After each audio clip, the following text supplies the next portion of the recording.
Et si le Royaume-Uni devenait progressivement un pays sans tabac, un pays où la cigarette n'existe plus? Cette semaine, une majorité de députés britanniques ont voté en faveur d'un projet de loi visant à interdire, s'il est définitivement appliqué, interdire à vie la vente de tabac à ceux qui ont aujourd'hui moins de 15 ans. Alors peut-on envisager une mesure aussi radicale chez nous, en France? On fait le point ce soir avec vous, Vicky Bogart. D'abord, en quoi consiste ce projet de loi voté en Grande-Bretagne ?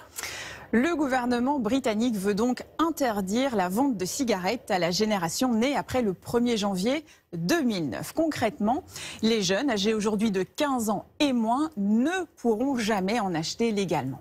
Si ce projet de loi est définitivement adopté, ce qui n'est pas encore le cas, ces jeunes deviendraient donc la première génération sans tabac. C'est une question de santé publique selon le gouvernement.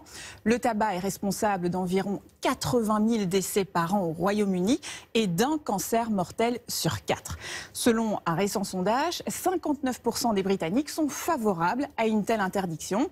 Mais de leur côté, les opposants à ce projet dénoncent une mesure liberticide et contre-productive.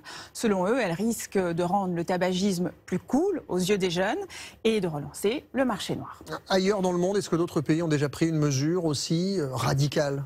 La Nouvelle-Zélande avait fait voter en 2022 un texte similaire. Il interdisait la vente de cigarettes à toute personne née après 2008. Mais il y a quelques mois, le nouveau gouvernement conservateur a fait marche arrière. Ce serait donc une première mondiale au Royaume-Uni qui compte aussi s'attaquer au vapotage. Les cigarettes électroniques jetables, les puffs, seront interdites d'ici 2025. Quant aux cigarettes électroniques rechargeables, leurs arômes et leur emballage vont être réglementés pour les rendre moins attrayants. Alors chez nous, en France, est-ce qu'on peut envisager à l'avenir des mesures qui soient aussi radicales ? Eh bien, le gouvernement a choisi d'autres mesures pour arriver à une première génération sans tabac à l'horizon 2032. Plutôt que l'interdiction, la France opte pour la dissuasion. D'abord, en augmentant les prix.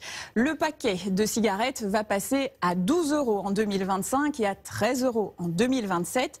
Ensuite, depuis le début de l'année, il y a davantage de lieux non fumeurs, comme l'ensemble des plages, des jardins publics, les forêts ainsi que les abords des écoles. Quant aux cigarettes électroniques jetables, elles devraient être prochainement interdites aussi en France.